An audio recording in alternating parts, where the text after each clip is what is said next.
Today we have a difficult topic that is very important. It's very difficult and its importance exceeds its difficulty. So we're going to take a bite out of this.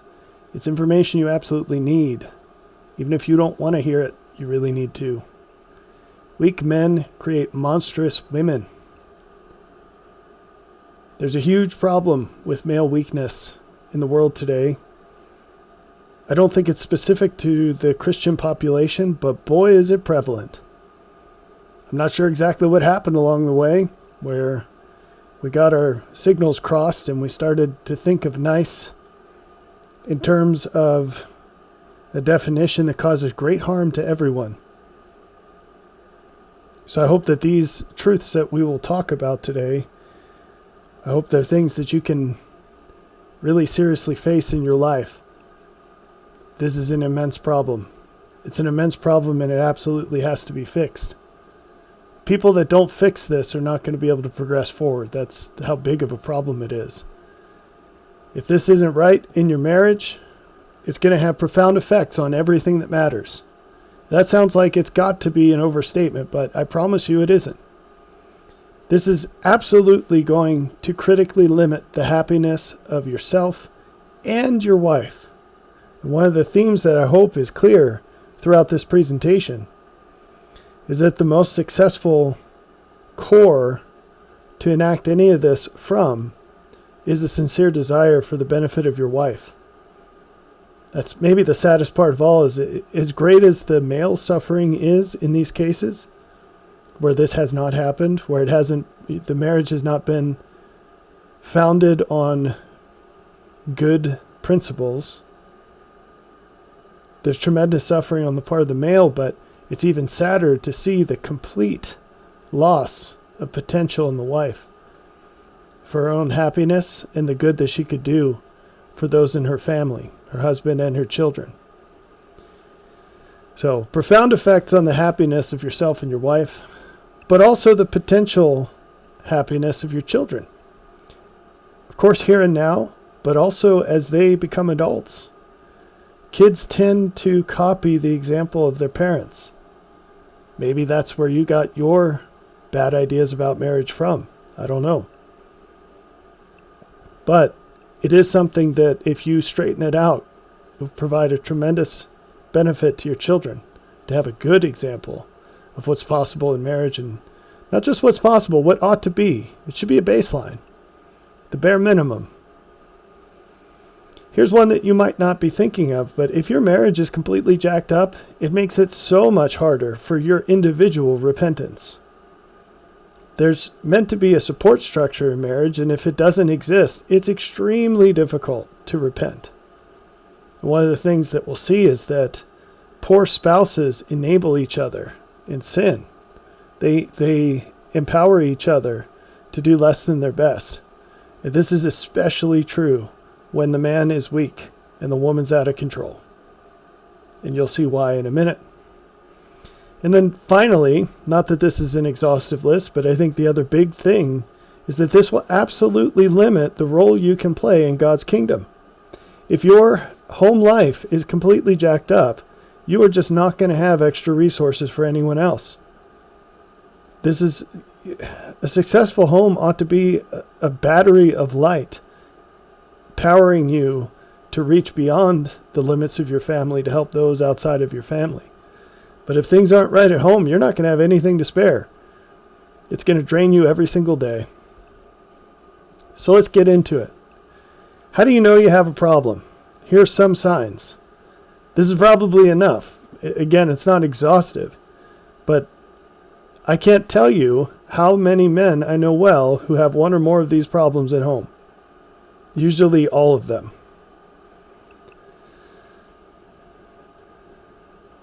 Here's some signs that your wife has a problem with being a little bit of a monster. If you choose your actions out of an attempt to avoid her reaction, because you know that she's going to shout at you, she's going to threaten you, she's going to belittle you, or otherwise make your life a living hell, your wife's probably a monster. If she regularly shirks her responsibilities as a wife and mother, This, I think, a huge one is sex. This is from the guys I know. It's a huge weapon. And it shouldn't be, but it is. Childcare. Oh, I just can't deal with these kids. And she goes and disappears for hours, maybe days. Or the house. This is not okay. And it shouldn't be normal. And this is one message I want to send with this presentation is if you're a man and you're dealing with any of the things we're going to talk about here, you are not alone.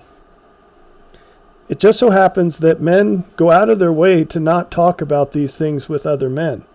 And so if you're going through these things, you might feel like you're the least lucky guy in the world, or you might think that just everything in the world is wrong with you. Or maybe you've processed it enough to realize that you probably just made some poor choices in who you decided to marry and or in the decisions you've made since then. It's probably some mix of all of that. But what's not true is that you're not alone. There are a ton of men in this situation. It's anecdotal, but I would say most men who are married are in this situation. So you're not alone.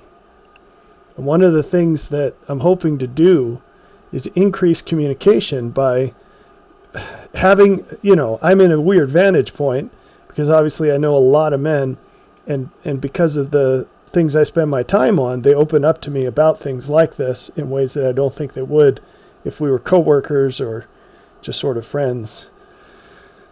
But by sharing these, what I believe are best practices, we can address these problems instead of just having a whole lot of men suffering in silence. And they are addressable, by the way. We'll just say that from the outset. This is not a hopeless situation. It's a terrible situation, but it's not hopeless. Good news. The good news is men were designed for terrible situations. So, other signs include the fact that she exerts control, and by control, I don't mean she has a voice in. I mean she runs it, as in you don't have a say. This could be how you spend your time. This could be what you say and to whom. If you find yourself deleting text messages, and I'm not saying because you're having some illicit affair with some lady, which obviously you should not do. But I'm saying if you're just having a man-to-man conversation with somebody and she's reading through your phone, if you have to delete text messages to avoid the wrath of your wife, congratulations, she is a monster. That's not cool. It's not normal. It's all of these things that we're talking about, they're abuse. They're abuse. This is all, it's called abuse. Now, one of the things that the world does not talk about, because it's impossible in the modern lexicon, the modern social milieu, is that there is a such thing as female-to-male abuse. And actually, it's rampant right now within marriages. It's rampant. And it's just as damaging as physical abuse would be from a man to a woman. Or sexual abuse. And these are the things that we do hear about, and rightfully so. Those shouldn't happen either. But there's no voice for these things. And that the time for that has come, for that to come to an end. These are not acceptable things. And so I'm going to give you some tools to put a stop to it. The one thing I didn't get to on the slide was how you spend your money. Again, if it's a conversation and you guys are a united front on something, that's one thing. But I'm saying you go to work, you earn all this money, and then you have no say in how it's spent. That's not cool. So these are signs that you've got a monstrous wife. And I use that phrase on purpose. There's nothing softer that would be appropriate. There are harder things that would also be appropriate, but we're going to make it as easy as we can. The way to think of it, before we get on, the way to think of a monstrous wife is like a wild horse that hasn't been tamed. And I'm not saying, let's use an animal analogy to degrade a woman. We could use that for men too. Okay, but that's not the subject of the presentation. if you've ever dealt with horses, you know this is actually quite a good fit. Okay? Wild horses, by nature, they're not going to be domesticated horses. They're not going to do the things you need domesticated horses to do. They might look very similar to the domesticated version, but they sure don't act like it. And there's a process to tame a horse.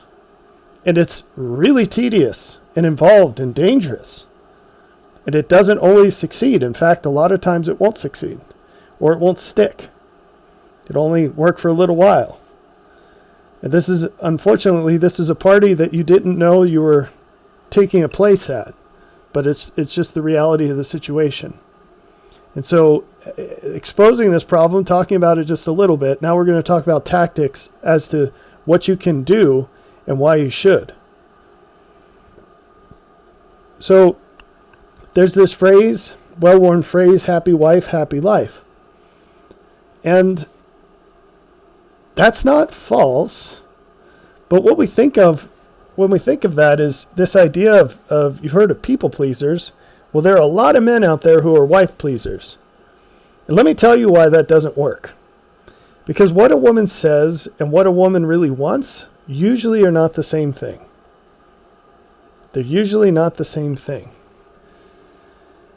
And so if you give a woman everything she says she wants, you know what you end up with? A monstrous wife. And monstrous wives are not happy. They're miserable. And you don't need me to tell you this. You know your wife is miserable. Okay? It's no mystery. So, why is that? You say to yourself, but I'm a nice guy. I'm giving her all the things that she asks for. And I'm doing everything humanly possible to make her happy. Well, that's where you went wrong. You see, that's not what women want you to do. That's not what makes them happy. Women do not like weak men. What they say with their lips will sound like they're asking you to be weak, to be a nice guy. But they don't like nice guys.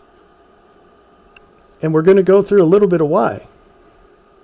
Women are not happy with men that they can control.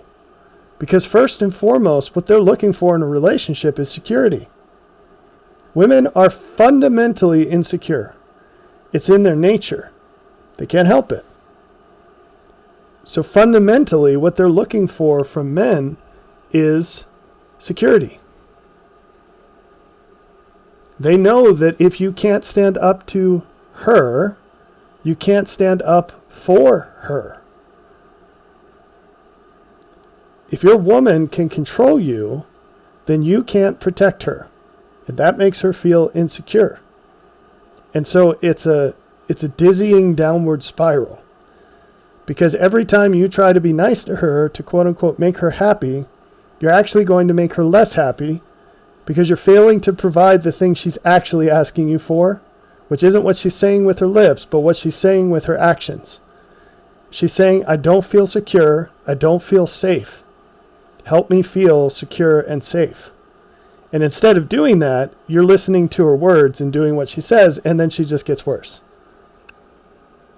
If you want a happy wife, stop being a weenie and start being a man. And since no one taught you that, I'm going to give you some pointers. Here's a true phrase, a true slogan. Ideal man, happy wife. So I'm not pulling any punches here. I'm going to give you the hardest part first. Maybe the hardest part's also last. I guess you can be the judge of that. But I'm just telling you how it is, okay? You have to fix yourself. Confidence, true confidence, it comes from evidence. Now, if you're face to face with a wild animal and you're staring down a grizzly bear, that bear is going to know if you're scared or not. And they're going to rush you, come up right close to where you're standing. It'll feel like they're right in your face because they'll be so close when they rush you. And they're testing you. And if you flinch, you've proven that you're weak. And they'll eat you. Women constantly test men. They just want to, if you haven't been proven, they're going to do it all the time. And even when you have been proven, they're going to keep doing it. It'll just be a lot less frequent. You can't fake confidence. You can't stand in the mirror each morning and say, I'm good enough, I'm smart enough, and doggone it, people like me. Women are going to smell that from a mile away. You can't fake them out on this. And so if you're a piece of garbage and you know that, your hopes of taming your monstrous wife are zero. If you're not happy with yourself and you don't respect yourself, your wife will absolutely not be happy with you, and she will not respect you either. Now, it doesn't follow that when you fix that, automatically she's on board. But it's necessary. It's insufficient, but it's necessary. So before you do anything in changing how you interact with your wife, the first thing you need to do is fix yourself. Now, it turns out that Jesus knew what he was talking about with everything he said. And so it's no surprise that he knew what he was talking about when he said, "Be ye perfect." He didn't pull any punches either, although it does seem that most Christian, allegedly, churches spend an awful lot of time trying to convince their adherents that Jesus didn't mean what he actually said. But assuming he did, which he did, we have an obligation to be the best men we can be. And we shouldn't do that for any other reason except that we want to, that we choose it. Because again, if you're faking it, it's going to fall apart. It's just not going to do what it needs to do. Now, a benefit of this, it's not the reason you do it, because if you do, one thing you're going to learn is if you do something for a woman, it's just that's not sufficient motivation to do hard things. You might get a couple of things done that you wouldn't otherwise, but then you'll fall flat on your face. It's insufficient motivation. You have to want it for you. No matter what she does with it, it doesn't matter. And I've got this down as you need to have a defined purpose that you have chosen, a life plan that you have written. And it's a contract with yourself. It's not between you and anybody else. It can be between you and God, but no other people. Because that has to stand above everybody else. Now, you can change it any time. You're the one who wrote it. You can change it. But what's written on that plan, that's what you've got to live. You've got to hold to your character. And this is teaching you to transcend above what other people try to force you to do or force you to be like. Because when you're the kind of person that's washed around by the waves that other people send out, your wife will never respect you. And she'll just keep making your life horrible. So you choose to be the best man that you can be. And you think about what that means and you write it down and you work on it. And you work on it. And you work on it. And no one's getting on your case. It's just you against you. And the fringe benefit of this, which is a pretty mighty fringe benefit, is that you're going to learn to live above her reproach. And this has at least two meanings. One, you're not going to have to worry about her catching you doing stuff because you're going to catch you doing stuff. And you're going to fix it before she even sees it. And it's almost like a magical superpower to unlock.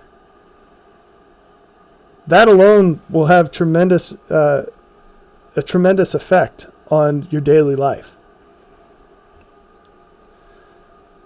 But second, we talked about how confidence comes from evidence.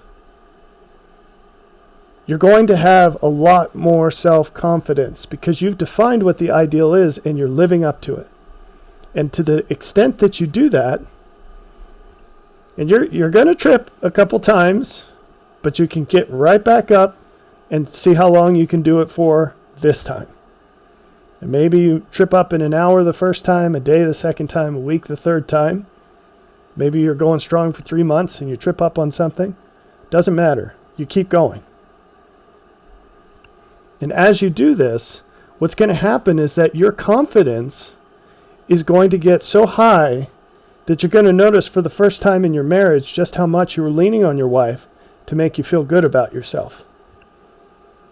And that's not good. Because, again, women can detect this and they resent it. Women hate when men treat them like their mommy. They don't want that role. They married a husband, not a son. So you learn to live above her reproach because you don't need her for self-confidence. She's along for the ride, and you'd have it no other way. You want her to be there. You want her life to be better, and you feel like being a part of it makes that happen. But it's not about you needing her.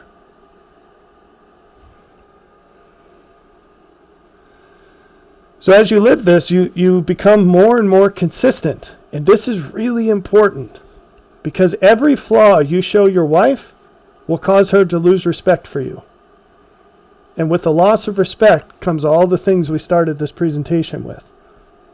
Fundamentally, those are all symptoms of the problem of a lack of respect.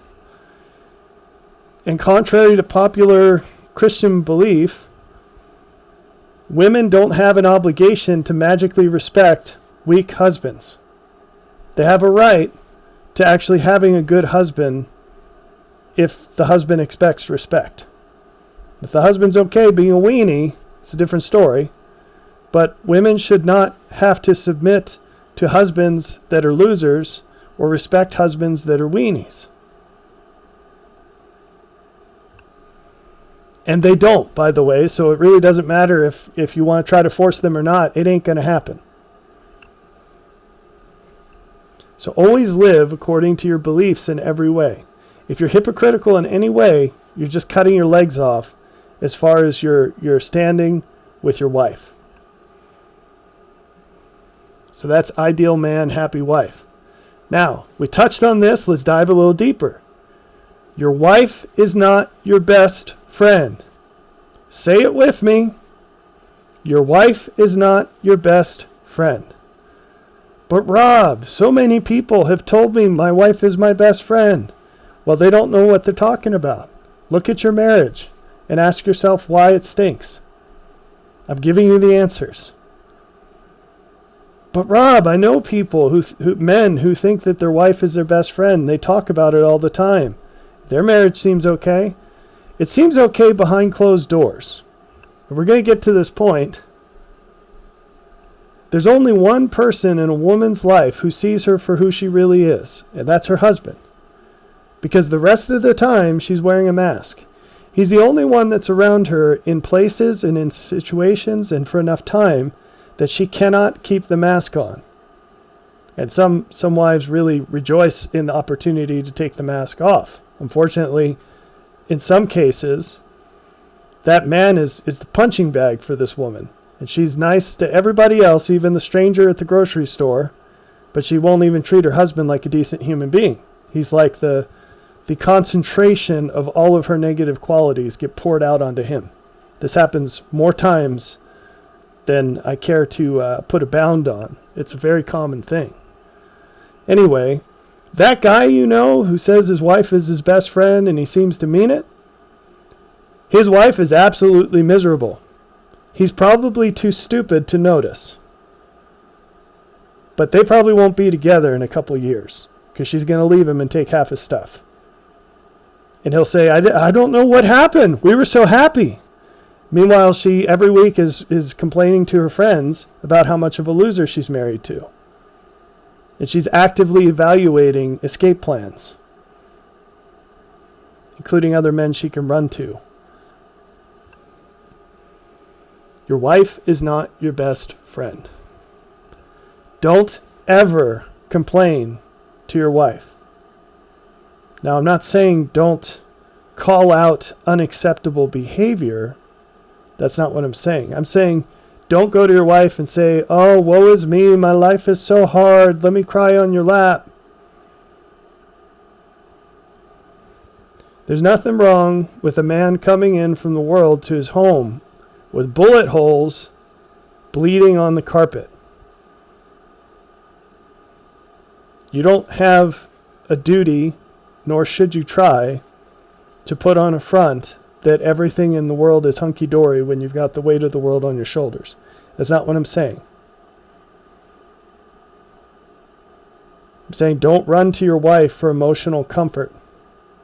Don't run to your wife to get her to solve the problems that you're trying to work out in your head. When she says, "What's wrong?" you just say, "Tough day at work, but I'll get over it. I'll figure it out. No biggie." Now, does this mean you have to be Superman? No. It means you need some guy friends. And we're going to get to that in a second. But don't believe this lie that you can vent to your wife without terrible negative consequences. It's never worth it, folks. It's never worth it.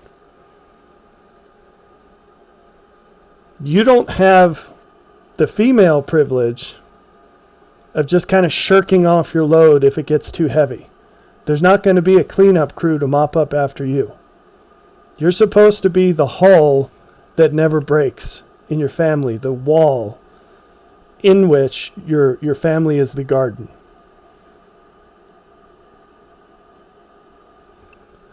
So you can't let that wall crack.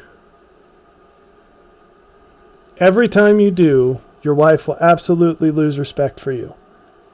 And if you can get it back, it's a long road. It's a really long road. And it's a road that most men aren't strong enough to walk, frankly. The other problem is that women have selective memory. She might not remember what you ask her to do that's really important to you, but she sure as heck is going to remember every single time you show weakness. Whether because you're making a mistake, you do the wrong thing, or you complain. Case in point. She's going to bring all these things up at the worst possible time. Usually when you're pointing out something that accurately she needs to be better at. And she's going to deflect blame. It's like shooting off chaff. Every time you show weakness in front of her, she's saving that up for a rainy day. And as soon as you shoot the missile, she's going to fire off the chaff and list off all the times you were weak. She's going to weaponize it. Don't give her your weakness because she's going to weaponize your weakness.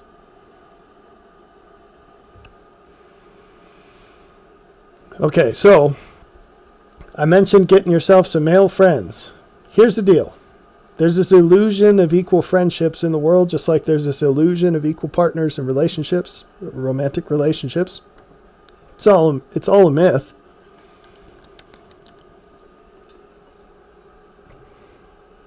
All human relationships are directional. And if you need somebody to vent with, what you're looking for is someone who's better than you, at least in that area. So that's called a mentor. Get yourself a mentor, or better yet, several. You can segment them out in portions of your life. You like gardening? Go find someone who's a better gardener, and you can riff off gardening tips with them. Now, why does this person have to be better than you? Because you don't vent to people who are weaker than you. You just make their lives worse. You don't put burdens on people that are too heavy for them to carry. That's not very masculine. So you find someone who's better than you, who can be a father to you in that very specific way, and you do that for other people. That's a very wholesome masculine thing to do. And you'll find that when you do it, you feel much better about your world. Because it shows you that your sacrifice is making life better for someone. And it will. And you'll find that when you find good men, and you go to them for advice, or even just someone to listen, they're usually going to be more than willing to hear you. And they'll give you some tips. And here's my word of caution. When I say, if you need to vent, go find a guy friend, not your wife. I'm not saying that that's going to be the same as what you think you have now when you vent to your wife, which I've already corrected to show you that's an illusion. Something very different is going on, and it's probably not something you want. is probably very much connected to a whole bunch of stuff in your life that you don't like. So you need to knock that off. But this doesn't mean that the masculine version of this is a complete substitute. It's also different than what you imagine you have now. In many ways it's better, but in some ways it's worse. Because frequently, that mentor is not going to say, oh, there, everything's going to be okay. The mentor is going to put a foot in your butt and say, hey man, you really messed up. You need to do better. Or, yeah, this sounds hard, but guess what? Life's hard. Or, hey man, this is still easy mode. It gets a heck of a lot worse. You better buckle up. And sometimes that's exactly what a man needs to hear.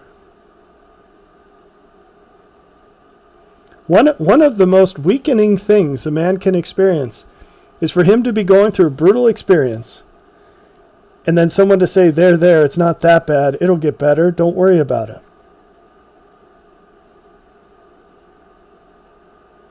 You know, if you're in, let's just make believe for a second that you're in a combat situation and you go back to a forward support base. You're just on the front lines. Bunch of your guys got shot up. You made it out. You're out of bullets. You're exhausted. You're hungry. Sometimes the best thing that you can get is a couple of magazines and an MRE, some food to go. And they send you right back out. Because you don't need the problem to go away. You just need some ammunition. You need a resupply. There's this goofy meme out there of Robert Redford slow nodding from Jeremiah Johnson. And I wish I had more time to tell you about that movie. It's based on a true story. You should look it up. It'll put hair on your chest. So, unfortunately, not hair on your head, because otherwise I'd look like Fabio by now. So, that meme, we call it the man nod. And sometimes the most empowering thing is to have a chat with a guy that you know has been through some stuff. And you say, hey, I'm going through some stuff.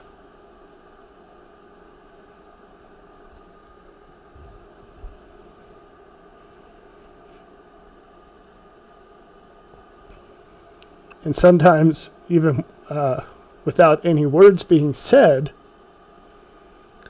looking into the eyes of that mentor, you can see a wealth of experience that exceeds your own.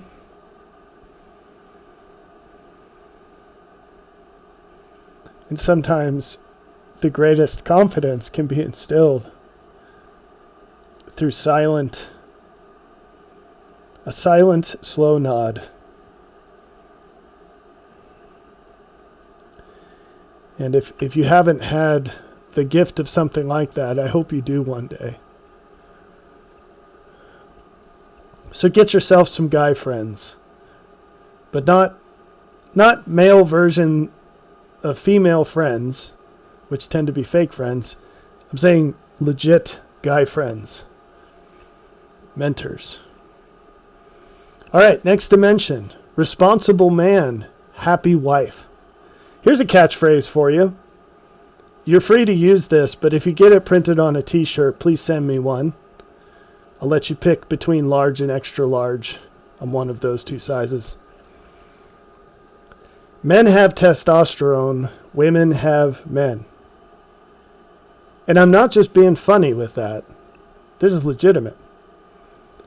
Testosterone has many amazing effects. One of them is that when you're in a high-stress situation, you knuckle down and your focus goes through the roof. This is one reason why they say, if you really want to get something done, hand it to someone who's already busy. That's great advice as long as we're talking about a man. Because that man, when you increase the stress, the productivity usually goes up. It's a function of testosterone. This is why when you're in the midst of a crisis, You stop thinking about food. You don't need as much sleep. It's a huge blessing. It's how we're built. Women don't have that, okay? Women, the more weight you add, the more they buckle.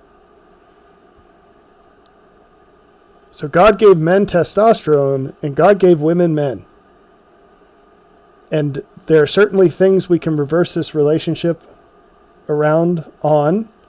But as far as stress goes, we've got it, boys. So use it. To be a man is to be responsible. Everything's going to be your fault, whether you like it or not. So the best thing you can do is just own it. Be the guy that sees the problems and work on them before anyone else even notices they're there. If you do your job right, most of the time they'll never notice because you've already taken care of it. When you live such that your dereliction of duty causes things to get through the wall, and your wife becomes the one who sees the problem before it happens, she's going to be really unhappy. And you see these symptoms. So usually when you've got a wife who's nagging a lot, again, it's not about the problems. It's about the fact that she feels like she's the one that's got to worry about them. She doesn't feel secure. And she doesn't feel secure because she knows she's seeing things that you're not seeing, or she's seeing things she knows you're not going to do anything about. Let me help you step into a world beyond your own where you have some kind of sophisticated to-do list system and you're operating in peak productivity, which means no matter what part of the day it is, you're popping stuff off that stack.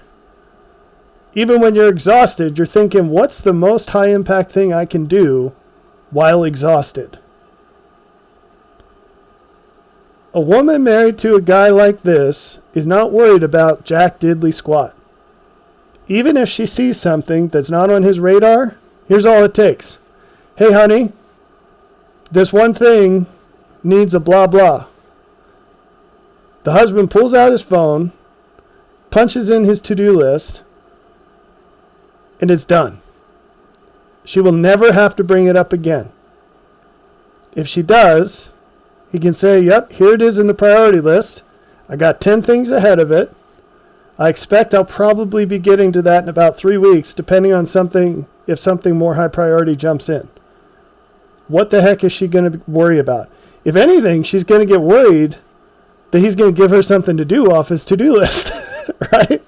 So it's a total inversion of the nagging wife meme. I guess that's a trope. The archetype of the nagging wife.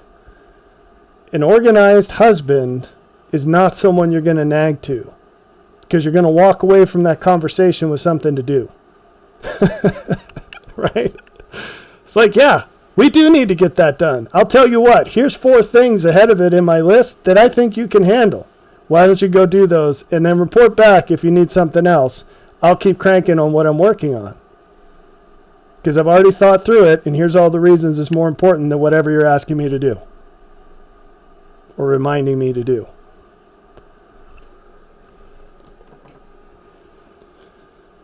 So, the symptoms of a woman who feels the need to lead: they're not happy, they're bitter, and they're resentful. They don't like having to be men. They don't like that at all. Women are happy being women.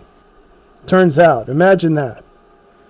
They're stressed, they're tired, and you say, okay, but that's all them, not my problem. Yes, it is. Look at your life, look at your wife, and come back and tell me that's not a problem. But even if somehow you can put a bubble around all that, they're absolutely going to neglect the kids, they're going to neglect the house, and they're going to neglect you. And those are all a big problem. So if your wife's doing any of that stuff, you should think about whether she's being more responsible than you, at least in some ways. And you should think about ways you can take that off of her and put it on yourself where it belongs. Now, I already mentioned in this little blurb, it doesn't mean she's not doing things to help out on your to-do list. It just means that you're the one with the list. She doesn't have to worry about it. It's not her problem. All she has to worry about is what's right in front of her and the things that she takes as far as long-term duties of I'm going to be responsible for this or that. But those things are not going to make her unhappy, bitter, resentful, stressed, or tired. She's just going to do them and be okay with that. All right, now we got to talk about money. Successful man, happy wife. Now, okay, word games, we could quibble about what successful means. I just mean money right now. Women do care about status. If you're the lowest man on the pole at work, she's going to have less respect for you. That's just the way it goes. This is female nature. Not sure anything can be done to change it, so you're the one that has to change in order to accord with it. It's a game you have to play whose rules you don't get to pick, but you do get to pick the game that you're going to play. How well you will play, I mean. So, if you're not married yet, I would give you the advice, hey, as you're choosing a career to train for, make sure you pick something where you make enough money that your wife can have as many kids as she wants. She doesn't have to go to work outside the home if she doesn't want to. And you can go on vacations. Now, why do vacations matter? It turns out that most women, they don't work to live. I'm sorry, I messed that up. They don't live to work. They work to live. Most women go to work because they want to have money to have fun. They want to go on adventures. Okay? Now, whether your wife's a stay-at-home mom or not, women like breaks from the monotony. So they want to go do fun things. And vacation doesn't mean you need to spend 2 weeks in some tropical place, although that helps. It just means you need to have the resources where you can take time and go somewhere that's not your house. That might be 2 miles down the road if you live in a nice place with a lake or a river or something. Or go for a hike in the woods. But it seems to be pretty dang important to most women. And maybe you don't have to go anywhere, but you just got to change up the routine. And so it's like stay-at-home vacation or something. Now, I realize that for most men watching this, it's going to be too late to make changes to how much money you make. At least big changes. Because those kinds of changes seem to cost a lot more the later in life you do them, and the opportunity clock does run out.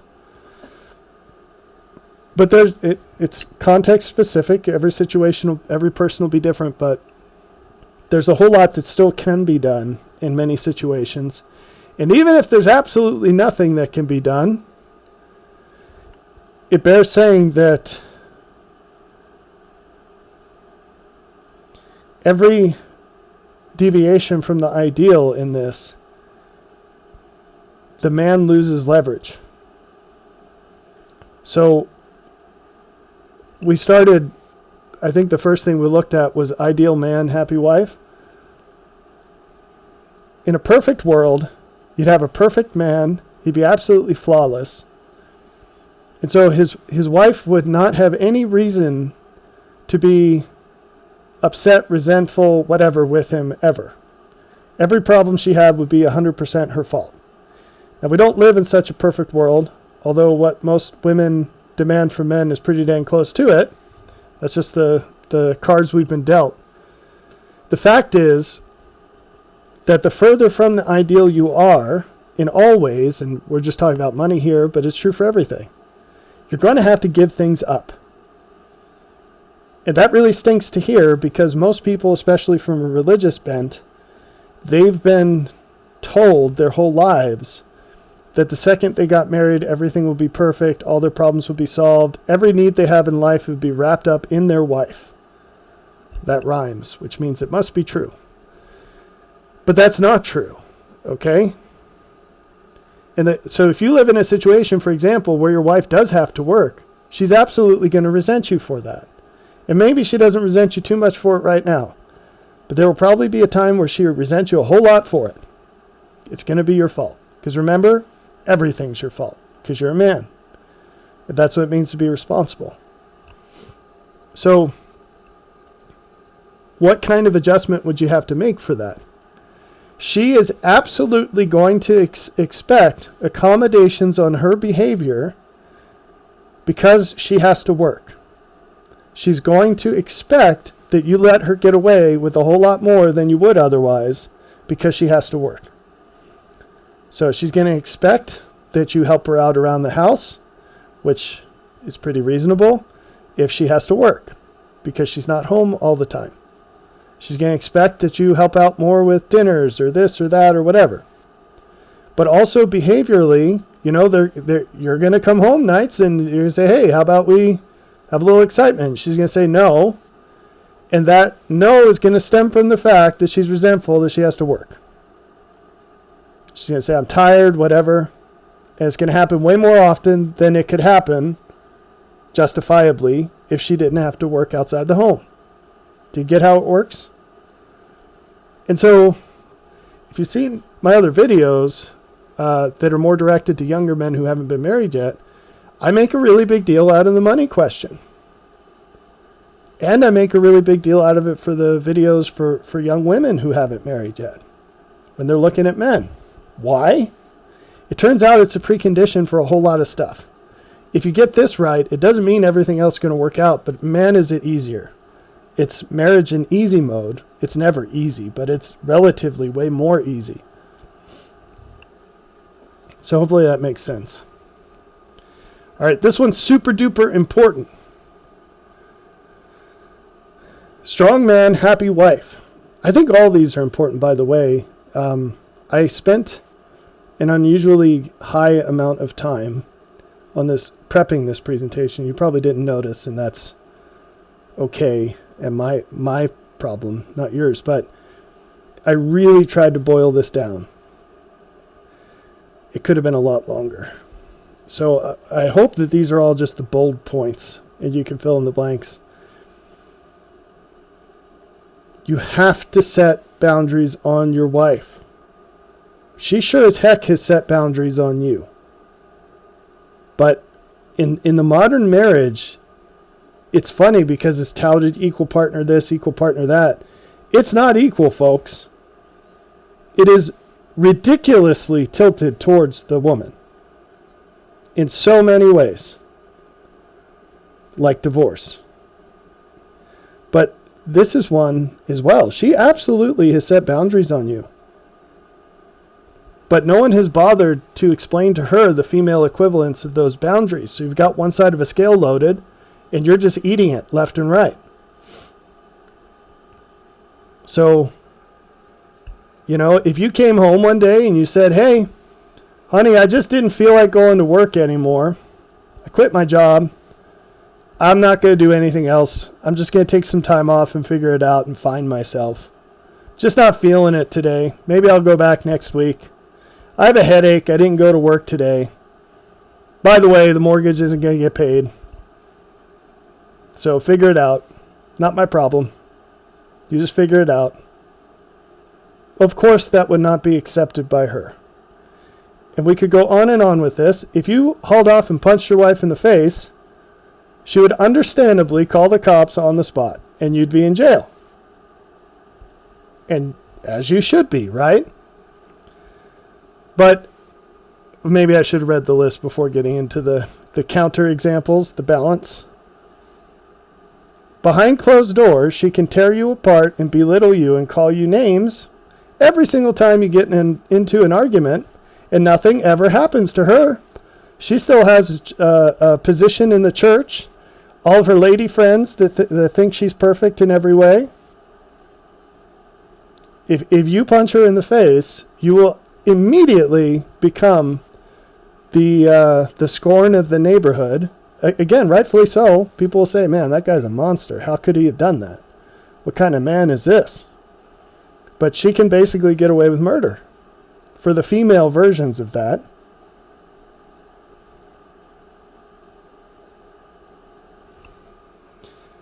And that's not cool. So here's a list of things that you should immediately stop accepting from your wife. Flipouts. What do I mean by that?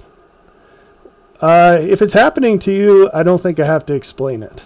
But some women have a way of becoming emotionally unhinged. And they start screaming at you and going crazy when you're having an argument. Whether that's anger or just complete irrational, I don't know, harpy on cocaine stuff.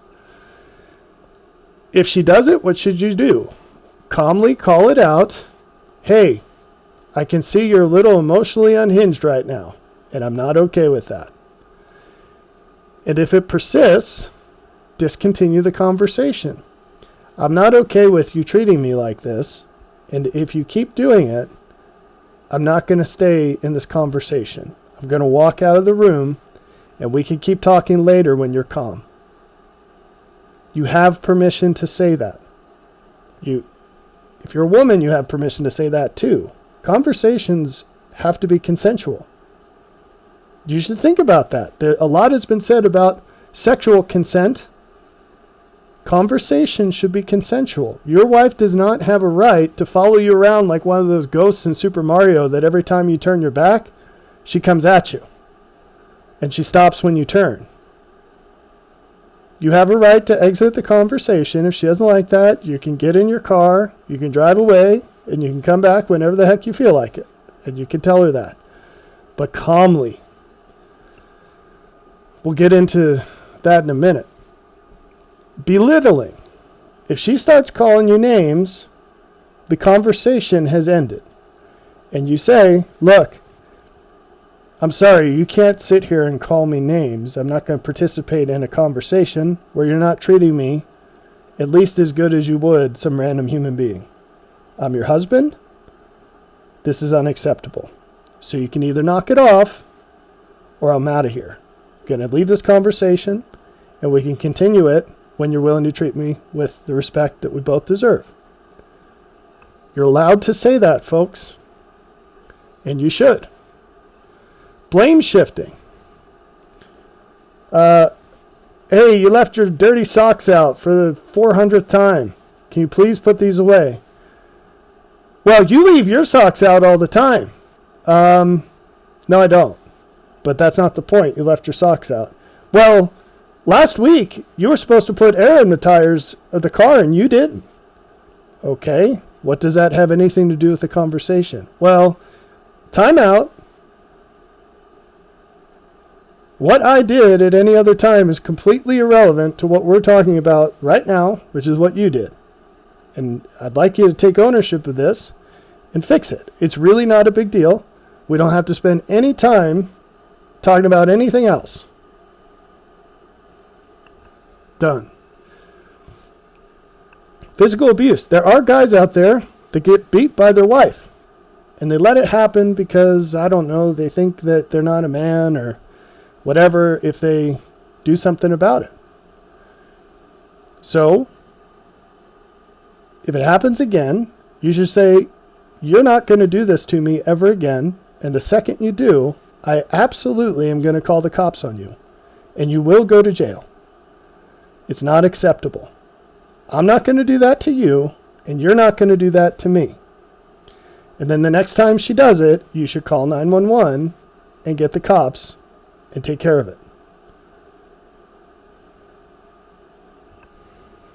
So notice, I'm not encouraging you to use physical counterforce.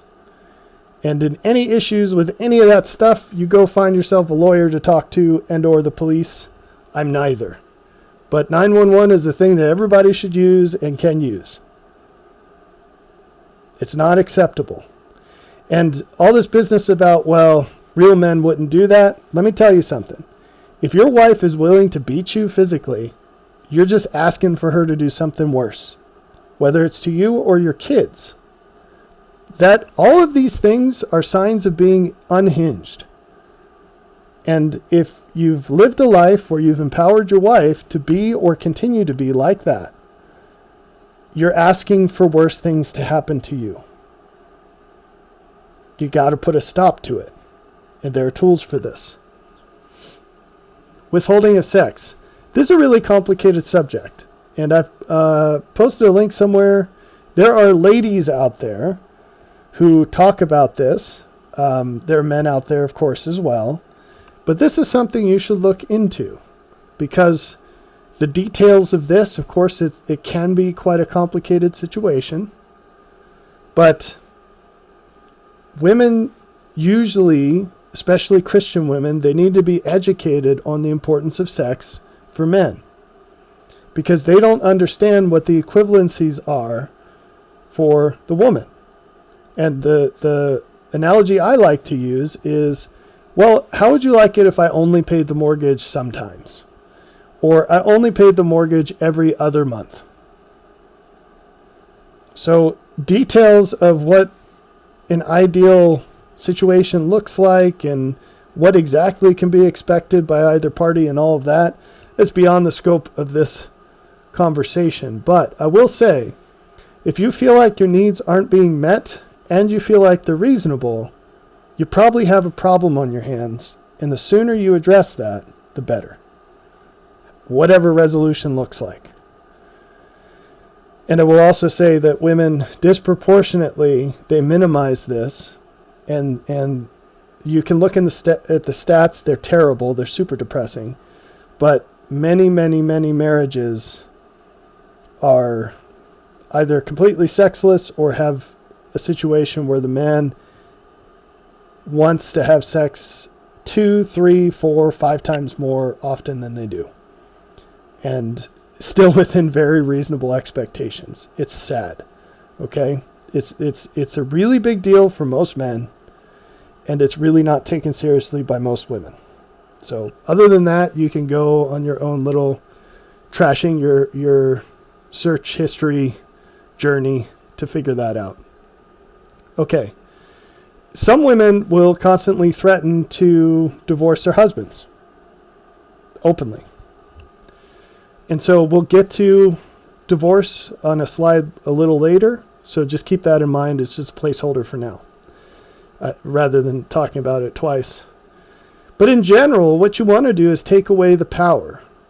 Now, in me saying this, I know this is going to trigger a lot of people, but I need to explain what I mean by that. I mean the power you give your wife through you being weak. Not towards her, through you being weak yourself, with yourself. If you do an inventory, because your situation, everybody's unique, okay? If your wife plays games with you with things like this, where she's abusing you emotionally, if you go down that list, you're going to find that you're enabling her to do all these things because you're afraid to be the kind of man you should be. You don't have control over your emotions. Not her emotions, your emotions. You don't have control over the things that you think you need that she can deprive you of. You're not willing to tell the truth because you're afraid of what she might do to you. And so when I mean take away the power, we're getting back to where we started with be the ideal man, have your purpose and live up to it, be your own person, and be the kind of person you can be proud of. And then you're way less susceptible to all this garbage. Right? You know, maybe a man, and women do this too, a lot of times people endure physical abuse because they're afraid of what would happen if they didn't. Well, just do what you ought to do and face the consequences. Sometimes, especially with men, they're afraid that if their wife leaves them, they're going to be alone. Well, you need to sort out whether it's more important to be who you really are and be proud of yourself, or be a weenie and you have a monstrous wife who happens to stay with you. Yeah, you might be alone if she leaves you, but you'll also be an honorable person that you can be proud of yourself no matter who's with you. And guess what's going to make you more attractive to women? So you might end up with a better person anyway. It's tough talk, but divorce is a weapon that women use, and so we got to be realistic about it. It's a weapon men use too, sometimes. Always control your emotions. Always. A prime tactic for ladies like this is they're going to try to trigger you.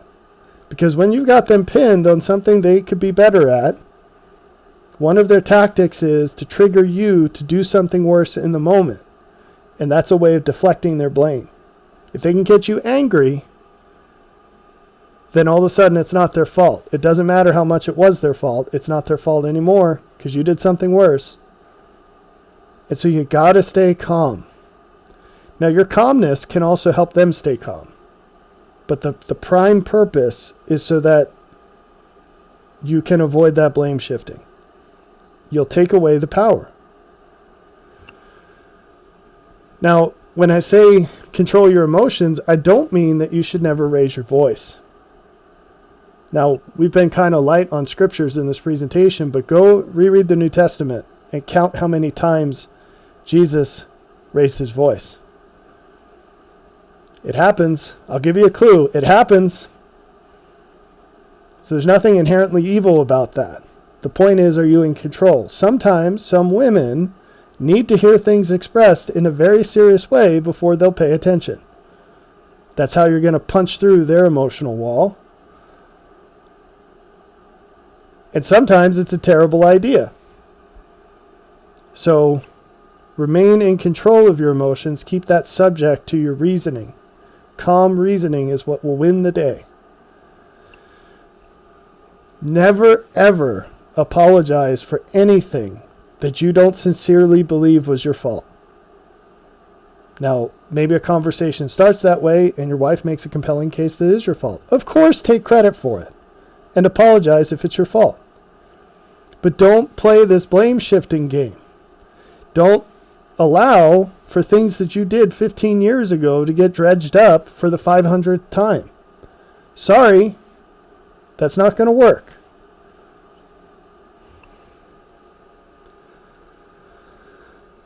I already mentioned, use reason, use logic. That is your strong point.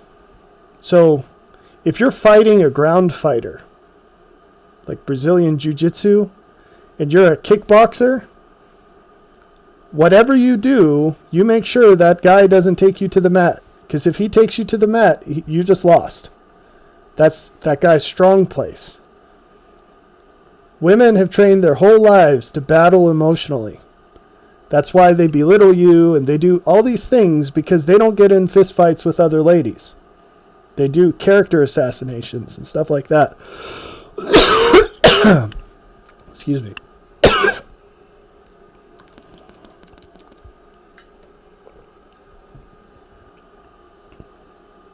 Your strong place as a man is reason and logic. Now, don't manipulate her. Don't make yourself out to be better than you are. Don't be a hypocrite. This is why we started with, you have to actually be your idea of the ideal man.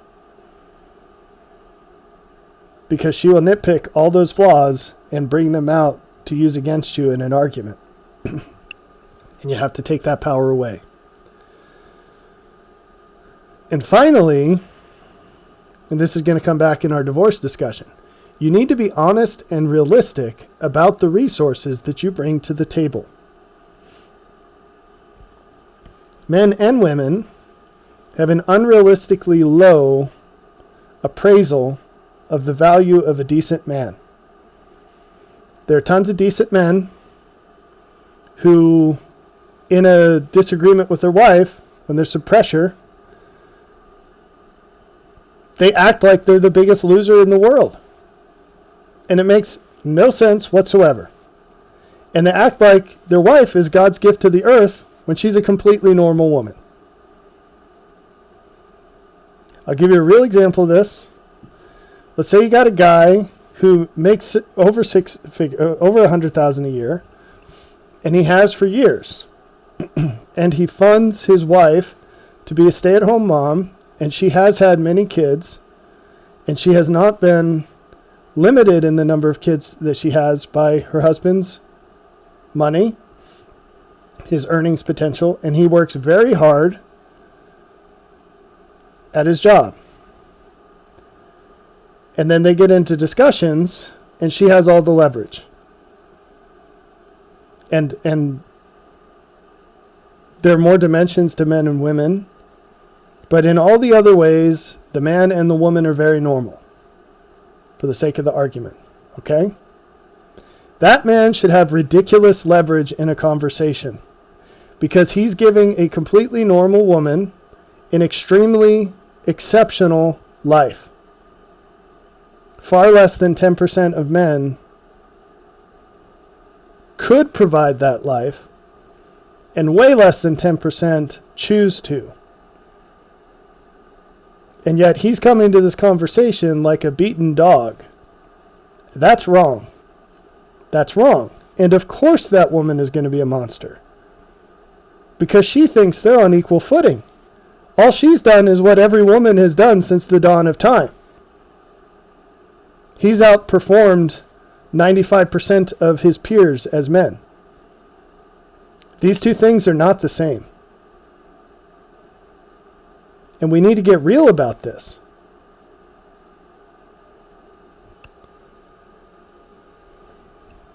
Again, going back to the money conversation, and it's not all about money. If a woman's working outside the home full time, that conversation has to go completely differently. Even if the guy's making measurably more money than the wife, in that situation, they're both putting in the same time, and it's not going to buy him much in the conversation.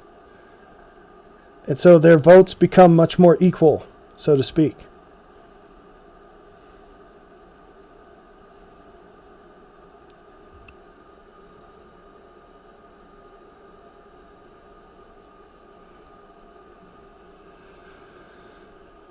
Now, you didn't know this when you got married because no one told you and they filled your head with lies about equal partner, this, that, and the other. But it turns out that this being a husband is one of those funny things where the dictionary is also an instruction manual, and you should look up the definition for husbandman. Your mission that you did not know you accepted when you said I do is to help your wife see and acknowledge who she really is, and to see and fulfill her potential. Now, that all sounds rosy, but unfortunately included in that mission is showing her her flaws, pointing them out, and helping her get over them.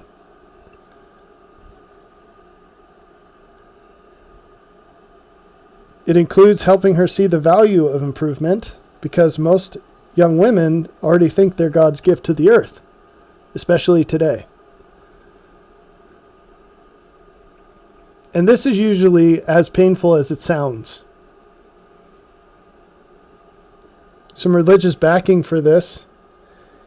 You know, we're supposed to pray that the Father's kingdom come and that his will be done on earth as it is in heaven. That's not a request for God to do that. It's an offering for us to do it. You're signing up when you say that. Thy will be done on earth as it is in heaven. You're not saying, please do the work so that your will is done on earth. You're saying, I will do the work in my little scope that you've given me so that earth is more like heaven. And guess where that starts, brothers? Right in your house. The first place it starts is in the mirror. That's why we started this presentation talking about that. But once you get yourself sorted out, the very next thing, look around you. Your house is the next place to get aligned with God. And the very first place in your house is your wife.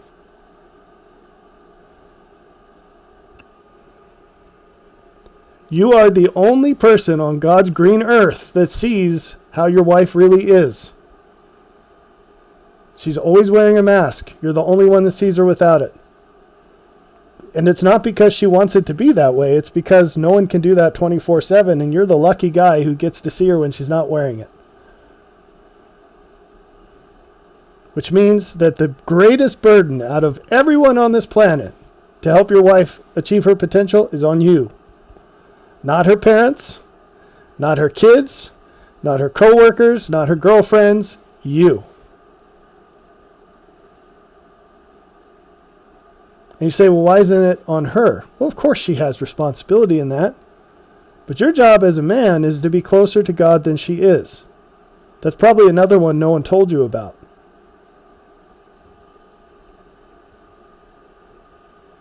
So you're going to have insights that she doesn't have. And you get to jump through all the hoops to help her see those things without being draconian about it. And so it's a lot like pruning a tree.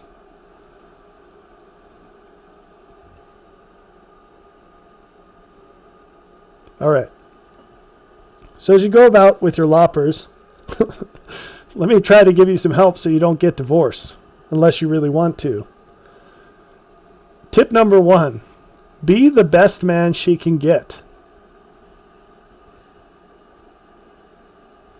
Women are hypergamous, which means that they never stop looking for greener grass. It'll never stop. When her pulse stops, she'll stop looking.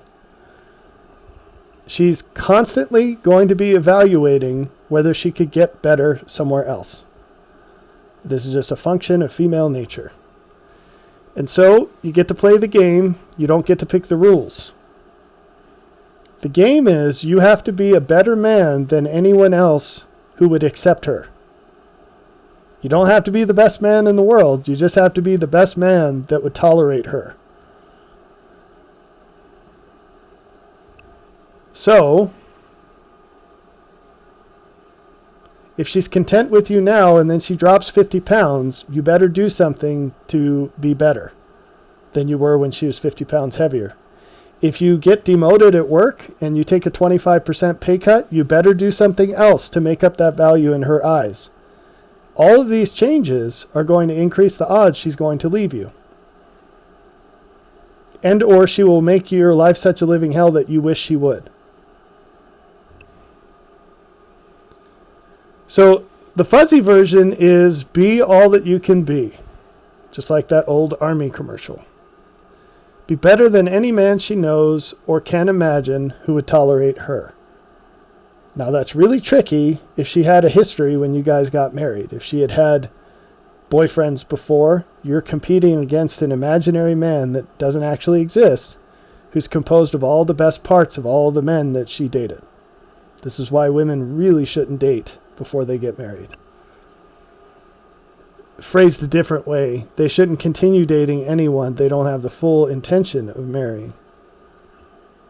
But that's kind of the rosy version. There's also a General Sherman version, or raised earth version, if you're not familiar with the history.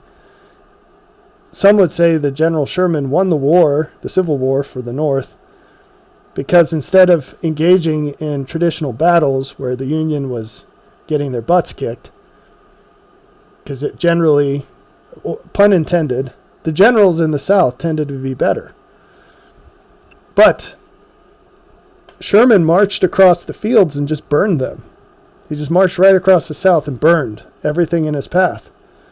Because it turns out starvation is a strong motivator. And that was a huge violation of the traditional rules of war, but Sherman didn't care. Sherman was there to win. And it's not fun to talk about, but this is the kind of thing that proves to be very effective in avoiding divorce. Women get divorced when they think it will lead to something better. And the laws don't do them any favor in this, because they make it out so that, think of how silly it would be to sign a contract where the other person is going to get rewarded if they break the contract. And that's what modern marriage is. Because the divorce laws are so skewed in favor of women.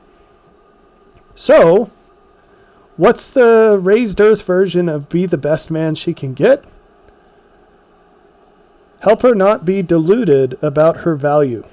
Because by default, modern women grossly overinflate their value. You could be a completely average woman and think you're a 9. You can be a 45-year-old woman with 10 kids and think you're just going to leave your husband and find some young buck who's wealthy and awesome in every way, and he's going to take care of you for the rest of your life.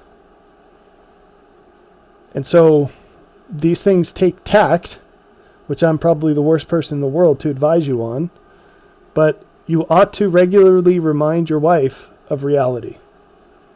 And that will help her not mistakenly think that there is greener grass when your grass is greenest is going to get. Another part of this, which is a little different, is make her life much better with you than without you. So in most cases, the legal ramifications of divorce are going to make it so that she would be better off without you. Unless you're an amazing guy. We kind of covered that. And so it's something more than just money in a house, right?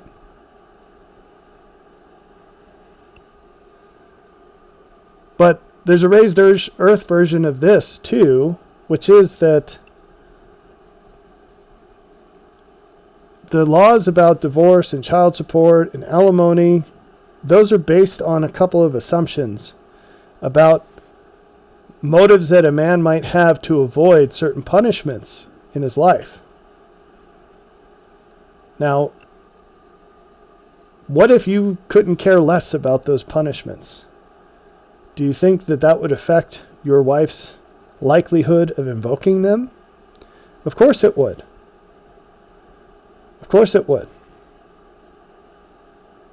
You see, that all only works because, for the most part, a man doesn't want to go to jail, and a good man would feel like he's abandoning his kids if he did that.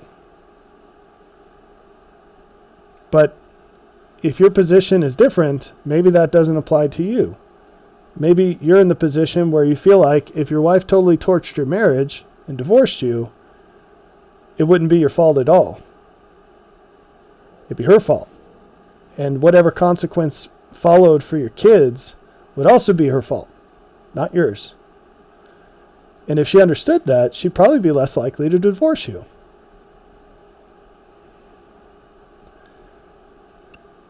So, that's a tough position, but in the world today, I think that there are some options that are kind of forced on people, and it's unfortunate.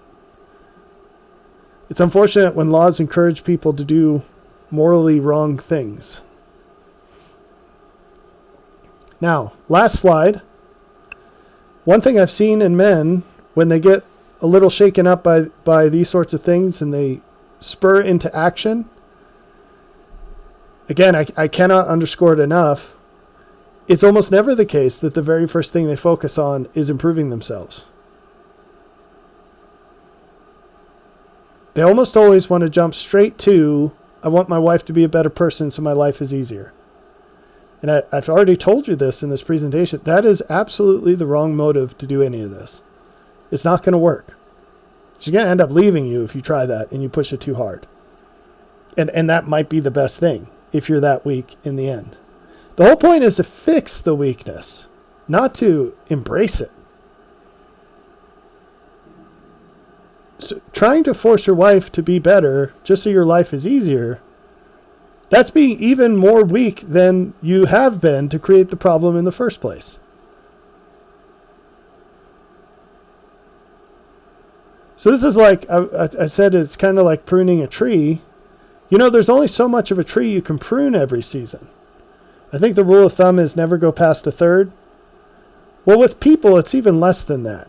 You don't jump on your wife and prune a third of her away. Start criticizing all this stuff. She's not going to be able to take that. Especially if you've conditioned her for years to have way lower expectations of herself than what you're putting on her right now. That's not fair. And it's not going to work. So go ahead and make changes to yourself right away. And try to get as close to perfect as you can. But give her time to change. Be patient with her. Don't be patient with yourself, but be patient with her. I don't know if you've ever had, and I I am using the analogy of a dog to talk about women, but it's not in a derogatory way. If you know me at all, I really like dogs, and this fits. If you've ever adopted a dog, and I've done this at least 3 times now, they come trained a certain way. I guess we had one for short term, so it's been at least 4. And there's some things they know how to do, and there's some things they don't know how to do, and there's some things they're conditioned to. You know, we had a dog that we adopted, and he peed all over the place in the house, so we just couldn't stop it. It took a long time and a lot of work before we figured out something that works. And guess what? He's still prone to do that. We have to watch him like a hawk when we've got him inside, and there's certain bounds that we've permanently changed our behavior to help him avoid that thing he wasn't willing to change. And that's what it's like. And you got to work with them very slowly and help them make changes. And a lot of what we have said in this presentation is fully applicable the other way. And if you're a wife and you'd like to see your husband get better in certain ways, be patient. Be patient, roll it out over time. One reason you don't want to just compel your wife to change right away in all the ways you might imagine are best, one obvious reason not to do that is because you really should have a discussion and not just launch into this stuff. But the other thing is that she's going to know that the reason you're so urgent about her changing has nothing to do with her benefit. It has to do with yours. And it's going to pull the rug out from your moral authority to make the arguments. You have to be willing to stand there, and I know we said literally you should not tolerate physical abuse from your wife, but figuratively, you need to stand there and let the punches land for as long as it takes. If you're really serious about helping her, and you need to decide, are you all in and is that worth it to you? Because maybe in your situation, there's a different tack that you want to take. And maybe for you, you're just like, this wall is too high. I'm just going to take it. I'm not going to challenge any of this. It's just not worth the cost. All right, fine. And she might divorce you anyway, because that actually happens quite often these days. And is that something you want to face? And maybe you don't care. That's fine. And maybe for you, you care more about what seems like the easy way, non-confrontation, than you do your kids. That's fine. I mean, it's not fine, but if that's the way it is, that's the way it is. You got to make the choice. You got to make the choice. So I hope that this has been eye-opening and that it invites you to change in good ways. And I look forward to a time when fewer men that I know are in this situation. And it's a rough road. And I'm giving you the slow man nod. It's a terrible thing, but this is a huge chunk of your path to Zion. And I made a slight case for that. But you're going to find if you disregard this counsel and you try to keep marching towards being the man that God wants you to be, according to what he has taught you, his voice to you internally, you're going to find resistance coming from your own house. And I'm telling you right now, this stuff's not optional. Your specific implementation may vary. But what I'm saying is you will only be able to reconcile yourself so far to God without reconciling your family. You can't just have your wife just running around and bucking like a wild horse all the time, doing whatever the heck she wants, and expect that as a family you're going to come to Christ. It doesn't work that way. You got to get your own family sorted out. That's step 2 in the process. Specifically your wife. If you're a husband, your wife is step 2. Yourself is step 1. Your wife is step 2. Your kids are step 3. And again, if you want to help your kids, how far are you going to be able to go if your wife's not on board? Not very. So you got to come to unity. And that's a two-way street. So hopefully this has been helpful, and I wish you the best.